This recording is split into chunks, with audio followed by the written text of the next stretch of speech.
this way.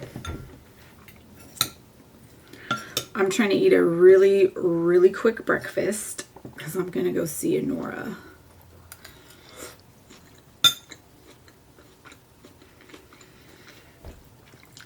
And I'm going in blind. I know it's about a sex worker. And I know it has really, really good reviews. I don't know nothing else. I don't know the plot. I just heard it was a really fantastic film. So I'm super pumped to go see it. I made me a little taco bowl for breakfast because I like a warm breakfast. Yeah, I'm excited. I'm really pumped to go see this movie.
It was interesting. That was an interesting movie, let me tell you. I'm gonna need a minute to process my thoughts. I definitely liked it. It's like Pretty Woman meets The Hangover meets Get 'Em to the Greek, which is a hell of a, so it's a lot going on.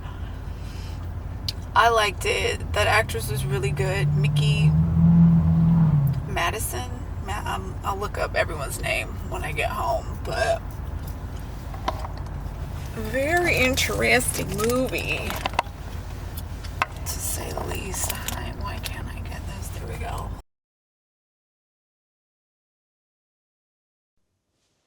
I believe we are recording now. We're recording. Okay. Ooh. The set, not the set, about to collapse. Hello, hi, welcome back. My name is Ayla. Welcome to my little chaotic corner of the internet. Over the weekend, we saw Anora, a highly popular film. I have literally not seen anyone say anything bad about this film anywhere. We saw it Saturday, early Saturday morning, 10 a.m. And I needed to let it digest a little bit. It was one of those films that it was a lot, but I've let it, all the seasonings have been cooking. They've worked together, and now I'm ready to give you like a cohesive, coherent kind of my thoughts on the film. I really enjoyed it. Let me back up. I went into this film blind. I knew nothing. I didn't even know what genre this was, okay? I knew it was about a sex worker.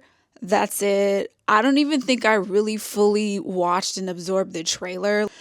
I don't know why I thought she was going to be scamming or something. Maybe because, I don't know. For some reason, yeah, like I really didn't know what I was walking into, but I'm glad, I'm thankful that I walked into it, because it's just nice to like not have expectations. You're a blank canvas. You just let the art speak for itself. You're not listening to the critics and whatnot. So let's start from the beginning. The synopsis, I'm going to read it to you. This is a spoiler-free version. Okay. Synopsis. Anora, a sex worker from Brooklyn, gets her chance at a Cinderella story when she meets and marries the son of an oligarch. Once the news reaches Russia, her fairy tale is threatened as the parents set out for New York to get the marriage annulled. So it's a Cinderella story about a sex worker. And I'm going to tell you, this is why Cinderella stories scare me. Like, the Lord giveth and the Lord taketh away. And that is exactly what happens. Like, it very traumatic. Very, very traumatic. Is someone who, if you've ever like gotten a really cool job or been in a really cool relationship or something and it just gets snatched away from you out of nowhere, and you know that like trauma, that pain and that hurt, this encapsulates that feeling, and it's very triggering. It's the most terrifying Cinderella story. I've had time to let this film digest. um I enjoyed it. But we'll get to that. So the film was written, edited, and directed by Sean Baker. I was not previously familiar with his catalog, so I will be going back and watching. I do remember hearing about Tangerine several years ago because it was shot on an iPhone, and they were hooking up uh cinema lenses to an iPhone, which is like really, really cool. I mean, iPhones are fantastic cameras, honestly. If you have like, I have an iPhone 7, so I don't like to film on it, but if you have a good iPhone, you can make a lot of magic. And it was a low budget. The internet says $6 million. I would have to disagree just because there were several locations. I do think it was low budget, but I don't think it was 6 million. I'm gonna have to go back and fact check that one. This film, really, what I love the most about this film is it forces you to be empathetic to a person or to a type of person that society has told us repeatedly is not worthy of empathy, is not worthy of respect, is not worthy of sympathy. And I really appreciate how that's handled. Like, we're never given a backstory for this character. Her name is Anora, and she prefers to be called Annie. And at no point in time are we given a backstory. Like other films like this, they try to justify why this person is a sex worker. Maybe they're paying for college, they're trying to keep a roof over their kid's head. Like, we don't get none of that. We immediately, from the beginning of the film, we just get jumped into this girl's life, her world, not even her life, just her job. And so you don't have those kind of extenuating circumstances that typically are used to get sympathy for the character.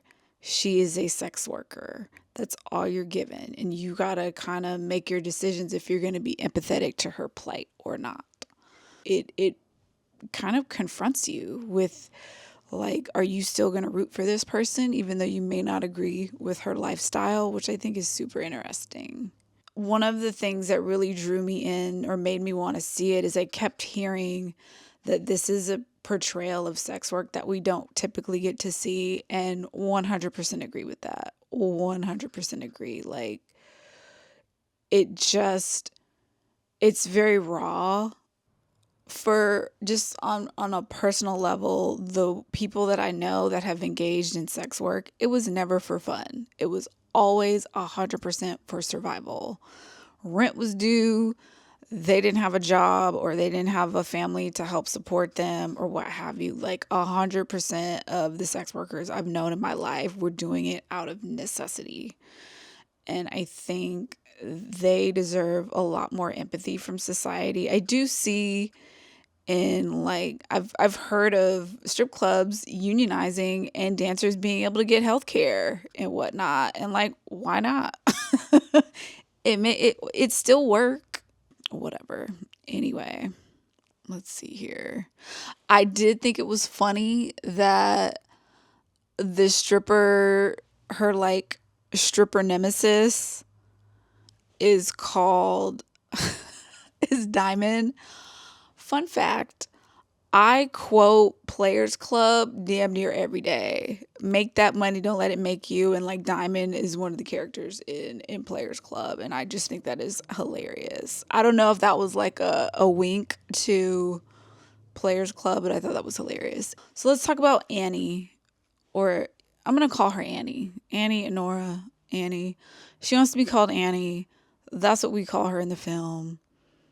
Totally get it. As someone who has a name that people often mispronounce, like, I understand why you want to be called Annie. 1000%. So she's actually one of my favorite protagonists in a, like, heroines, if you will. No, let's not even call her that, because she's the hero of her own life. Ooh, that's a bar. I really appreciate the choices that were made on behalf of the protagonist. We don't know much about her other than she's a sex worker. Like, we don't see her friends. Well, she has friends at the strip club. Like, we don't know hobbies. Like, does she like to read? Does she like animals? Does she have a family? Like, where's her family? What's her relationship with her family? How did she get into stripping? Like, we aren't given anything. And I love how that really simplifies the story and makes you focus. Like, you're going to be sympathetic to her or not. We're not going to give you all these, we're not going to make it a puff piece and put her on this pedestal so that you feel like you're in the moment with her. And that's such like powerful storytelling to me. And this film really puts you in community with sex workers. We are at the club. The first opening, I want to say, like, I felt like we were in strip club for like a solid 20 minutes. It might not have been that long, but it felt like it really grounded you inside the strip club. This is who they are. This is what they do.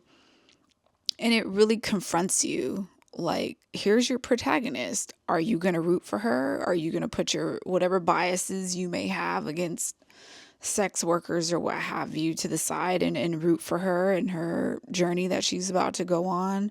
I just love like how confrontational that is. I am rambling. I don't have nothing else to say. This was fun. Definitely go see it if you can. Well, go see it in a theater. It was kind of funny listening to like people react like it's pretty graphic. It's rated R, but like they take it kind of as far as you can take things. But I mean it was fun. It didn't feel like trauma porn at all. It just felt very, I don't want to say it didn't feel lighthearted, but it was funny. Like it was a comedy, a successful comedy. I'm rambling. Make your film, tell your story. I really, really hope this is the kind of film that lets Hollywood go, oh, we need to hear from more marginalized communities. Um, Sean Baker is a white man, let's be clear. However, he does tell a lot of stories about marginalized people. So that's his jam, I guess. I just feel like there's so many wonderful stories out there from people we don't normally that don't normally get to be the center of the story, and I hope we get to see more of that. Come on, Hollywood. Let us cook.